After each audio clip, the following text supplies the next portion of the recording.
I got two stories. Let me tell you two stories, two juvenile stories. Okay.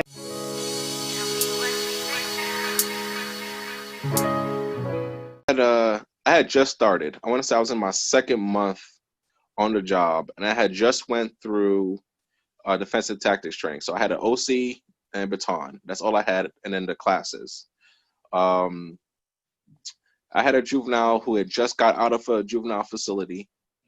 He was 17, I believe, and he was on probation for drug charges.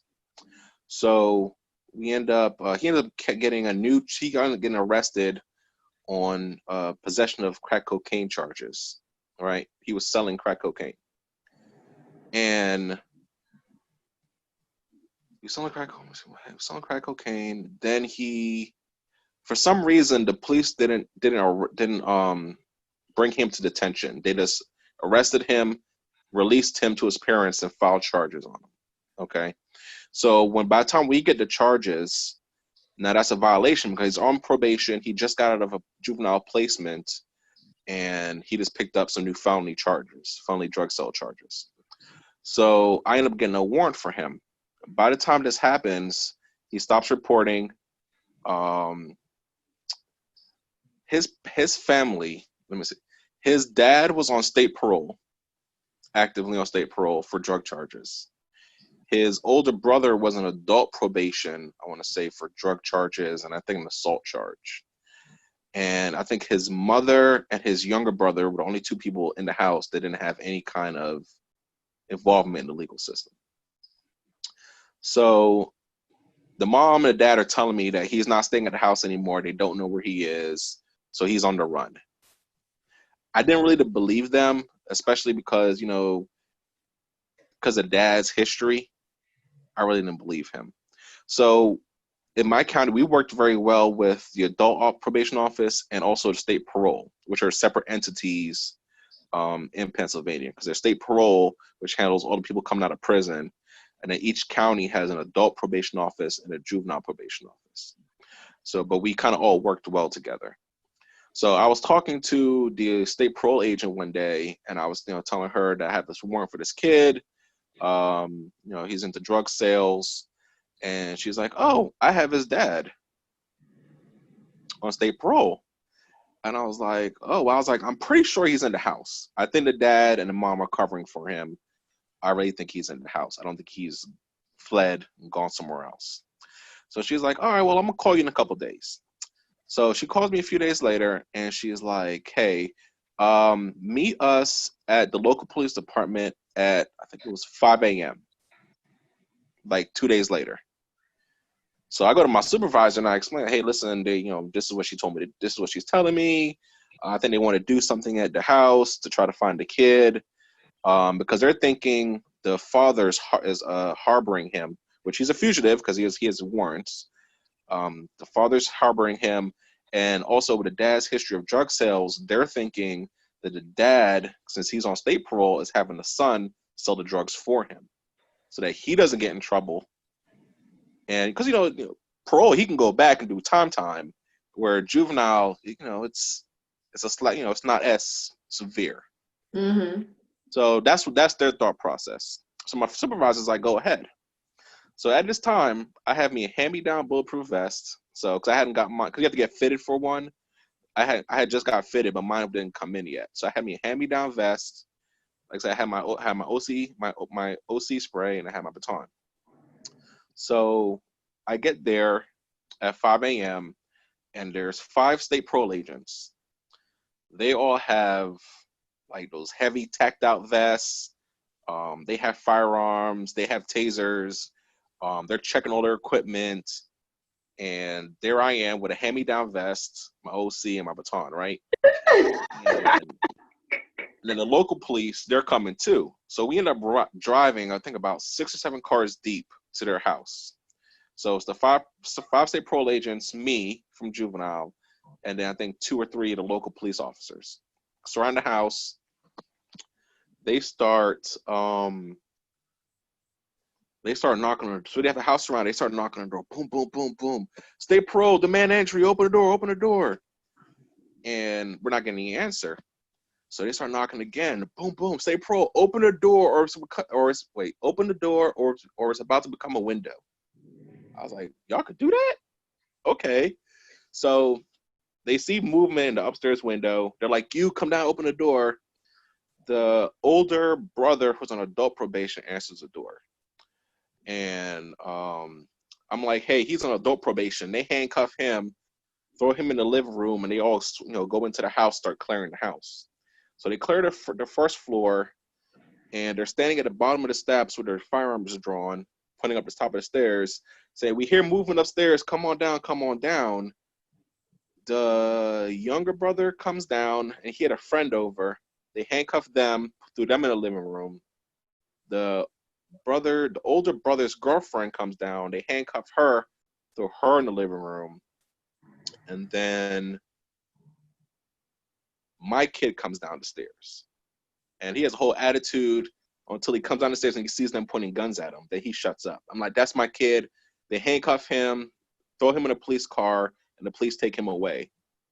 So they leave me in the living room with my OC spray, because that's all I have, to guard all the other people while they go clear the rest of the house. So they clear the house. They clear the second floor, except for the father's bedroom. His door is locked. So they're banging on it. No answer. They're not getting answer from it. Boom! They kick his door in. Go in, search his room. He's not there. They don't find any drugs, but what they found were a stack of prepaid credit cards with the receipt wrapped around it with the amount on each card. So it'd be like, 500 here, 600, 700, 200, 300, and I think he had like 15 of them.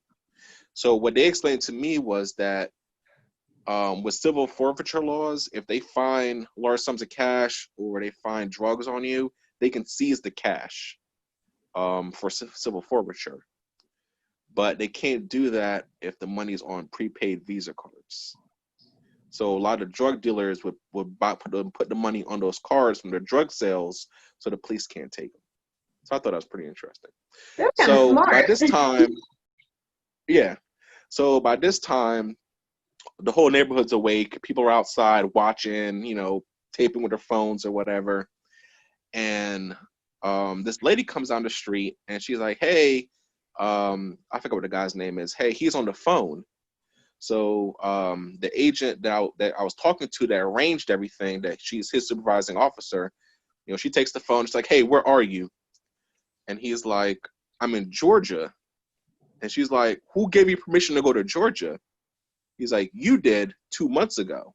So apparently 2 months prior, he had asked permission and was granted before this whole situation with his son popped up.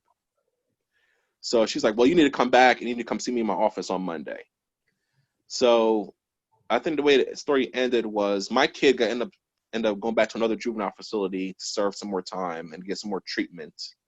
And the dad, they couldn't charge him with hindering apprehension or harboring a fugitive because his excuse was, I wasn't in town. I didn't know he was in the house. So that was like I said, for me being in my second month as an officer, that was like real exciting. Yeah, it sounds crazy. I would have been terrified. Yeah. All right, and then my second story is, so this was like later on in my career. Fully I had a firearm, all my training, all my equipment, and let me see what happened. I had a girl that was on probation with me. She had a boyfriend that was on with our house arrest unit. So we had officers that just did people who are on ankle monitor and had house arrest. So my understanding was he didn't go to school like he was supposed to. She did homeschooling, but he didn't go to school like he was supposed to. I was up in my area. They gave me a call and said, hey, we just mapped our kid. He left his house and went straight to his girlfriend's house. And they have a no contact order. The judge put a no contact order between them. That's why they have contact with each other, because I guess they were deemed to be bad influences to each other. But they had him on the system go right to her house while he's supposed to be in school. And they weren't in the area, so they called me and asked me to go check it out. Now I had this kid previously before he went to house arrest, so I knew him. You know, I knew his family, I knew his brother who was also on probation, um, and I had worked for him for a few months before, like I said, he went to house arrest. So I get to the house and I'm by myself, and no, actually no, I had an intern with me that day, which was funny.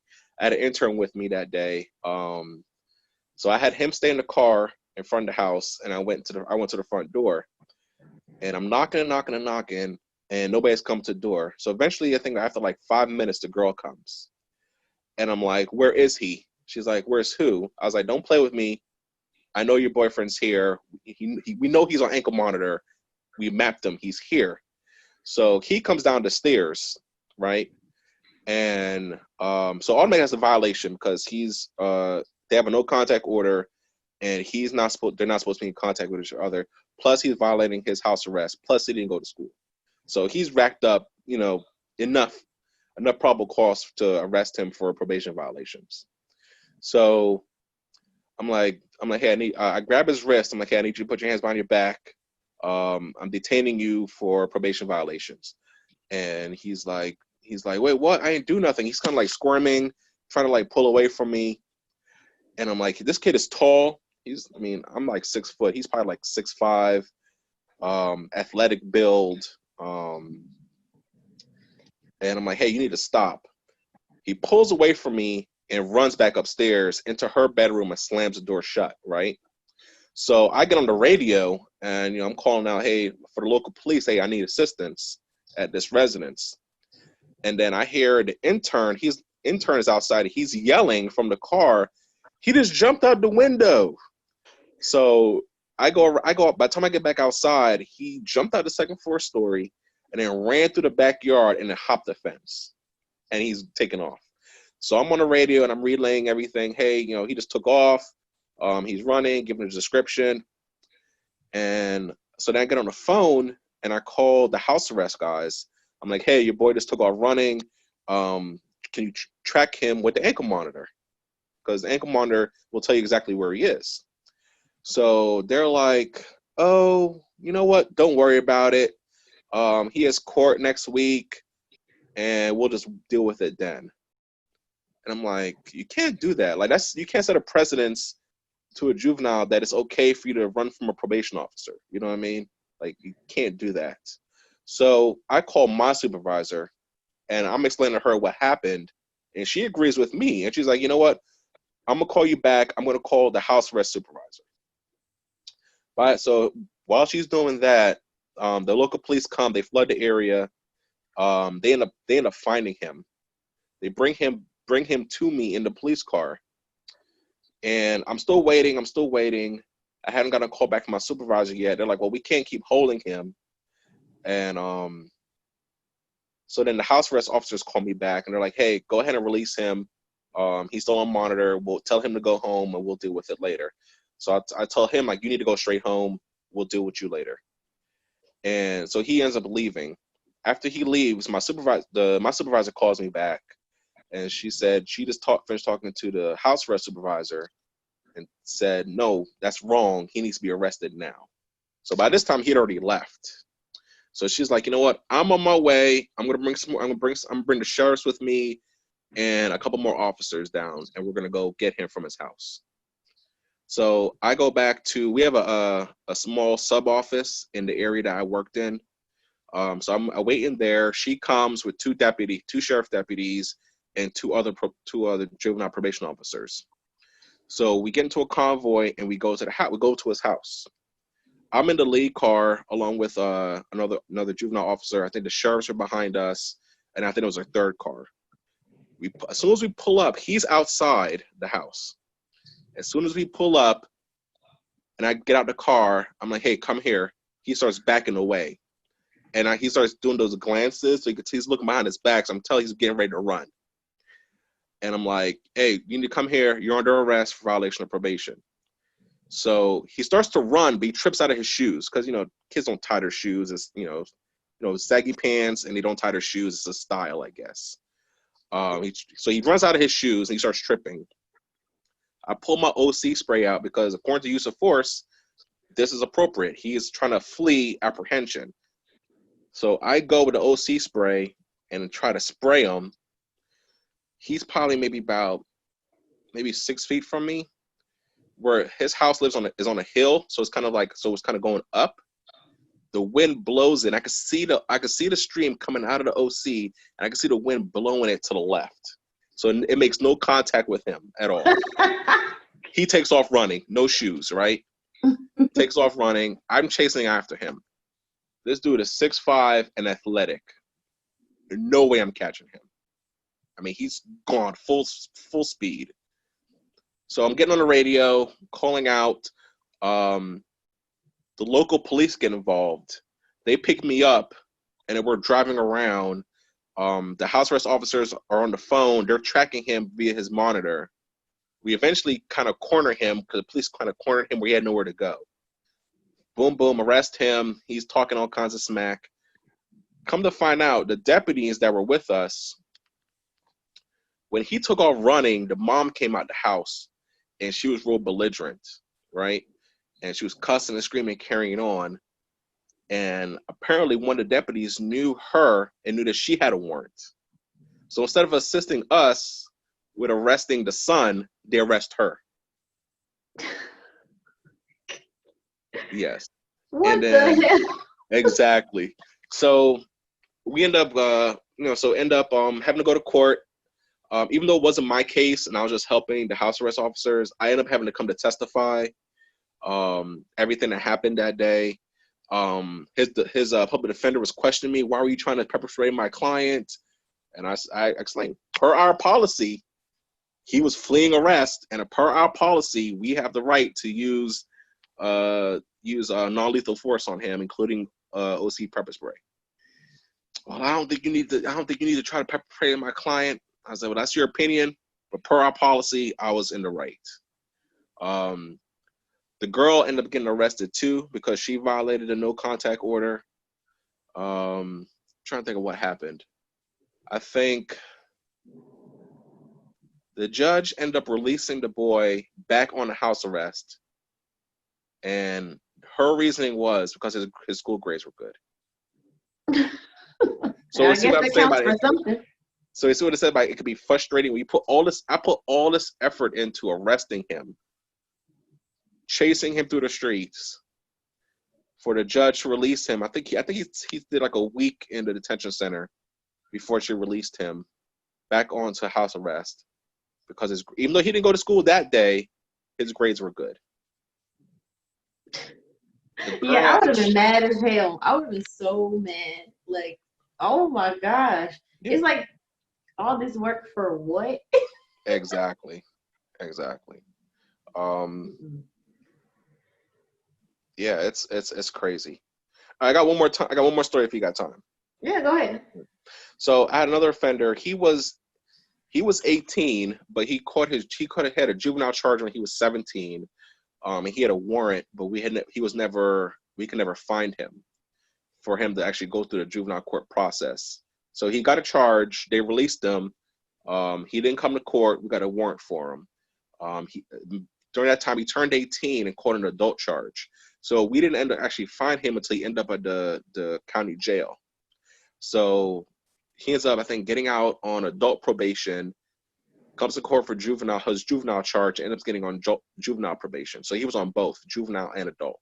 It's rare, but it happens.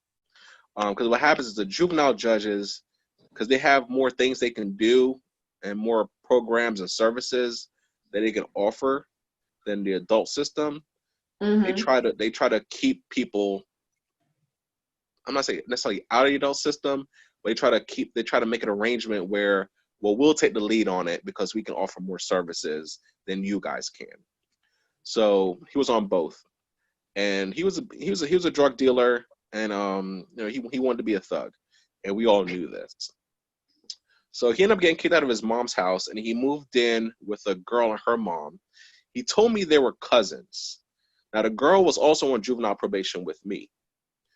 They told me they were cousins, but I was hearing on the streets that they were not cousins. They were boyfriend, girlfriend. When I asked the girl's mom, her answer, like when she tried to paint the family tree, Man, that wasn't a tree. It was more like zigzags. I was like, I could not understand what she was trying. Oh, yeah, that's my brother's cousin sister's ex-girlfriend. I was just like, what? I don't understand. So we come to find out, we got a tip from the police that he was selling drugs out of the house that he was living with this girl in, the alleged cousin, right? So, but the thing was, every time I would go to the house, because I was juvenile, he was always there. Everything was real polite. They always opened the door right away. They never gave me any problems. But his adult officer would tell me every time they would go to the house, it would always be, they would have to wait before they ever came to the door and opened the door to let him in, which was just real suspicious. Why would it be, I come to the door right away, you let me in, they come to the door, there's such a delay. So the adult officer was like, well, you know what? I want to go ahead and do a search on the house. Because, the police are telling us there's drug activity, they're acting real funny. I was like, well, clearly what they're probably doing is when you come, they're hiding whatever they have. Whereas opposed to when I come, I guess they don't think I'm a threat because I'm juvenile probation. So what we ended up doing was I think we got 2 juvenile officers, me and my partner, and I think we had 3 adult officers. So what we did was, they stayed to the side, and I went to the door. And then as soon as I knocked on the door, the girl's bedroom was like right above the front door. So she looked out the window, she saw me, and I was like, hey, can you, I'm here to see you for your monthly visit. Can you open the door? She came right down. So as soon as she opened the door, we all came in, all 5 of us, and we're like, hey, what's his name? She's like, oh, he's upstairs in his room. So her bedroom faced the front of the house. His was towards the back of the house. So we go up there and clear the house. He's in the bedroom sleeping. And so they take him up. They handcuff him. And my instructions from my supervisor was, let adult probation do the search. It's kind of, it's something they want to do. Let them do it. You're just kind of there to assist. So even though he was on probation with me, they kind of took the lead. So they started searching his room. Literally, they go in his room. They open the first, as soon as come to the door, there's a dresser. They open a dresser drawer. There's heroin right there in the drawer. I mean, they didn't even get into actual searching yet. I mean, literally, they open the drawer. There's heroin. So they're like, all right, let's stop the search. Call local PD. Have them come. They came. They saw the heroin in the room. They're like, okay, we're going to go apply for a search warrant because now we got probable cause. So they're like, all right, meanwhile, we're going to lock the house down. Nobody moves. So I'm standing in the hallway. So her bedroom's to the left, his bedroom's to the right. I look into her bedroom, and I'm not authorized to do a search, but her bedroom door is wide open. She has empty blunt wrappers in her garbage can, and all the tobacco from the blunt is in the trash can, right? So I call my supervisor. I'm like, hey, I'm standing in the hallway. Her room door is open. There's evidence here of drug paraphernalia that she's using, that she's smoking weed. My supervisor says, okay, go ahead. You now have authority. In juvenile, we have to have permission to do a search. In adult, it's a condition of their probation. They can just do it. But in juvenile, we have to get permission from our supervisor, and that's how the state law reads. So now my supervisor has given me permission to do a search. Go in her room, looking around. She has bundles of heroin on her dresser.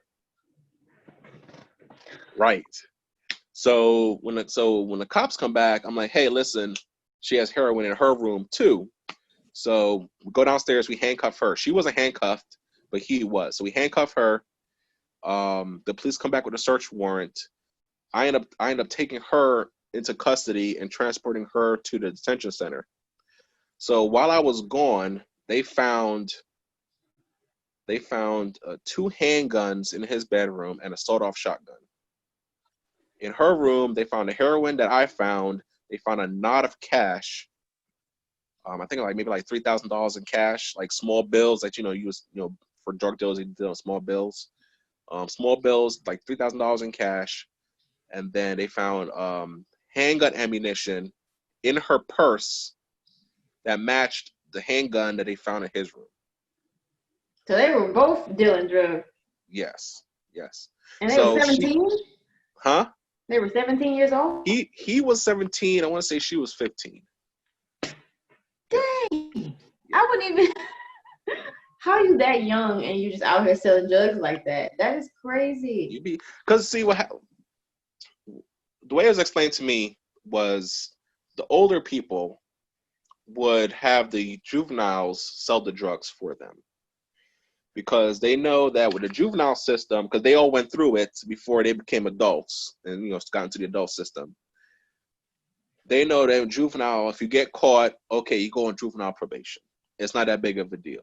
Okay, if you keep getting caught, you might go do a juvenile facility, do 3 months there, get back out. Then if you mess up again, they send you to another juvenile facility, you do 6 months. So the way they do it, they kind of build the time. So if it's your first kind of main violation, you get 3 months.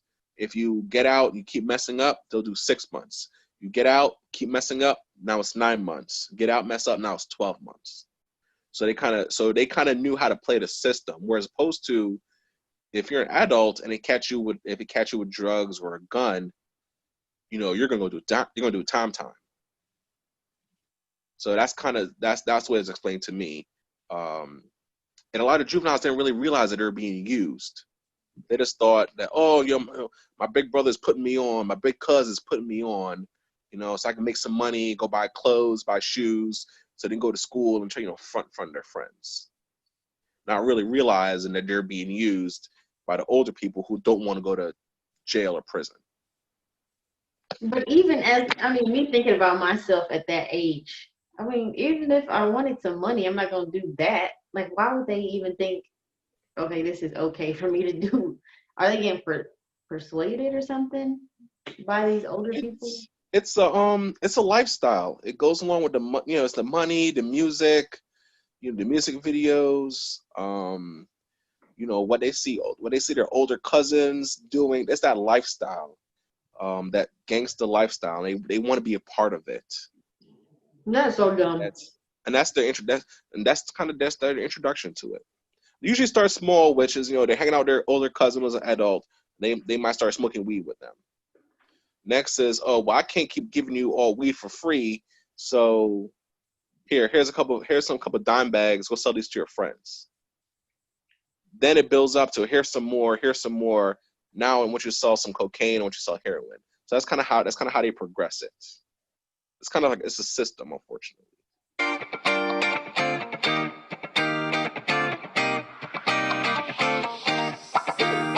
There's not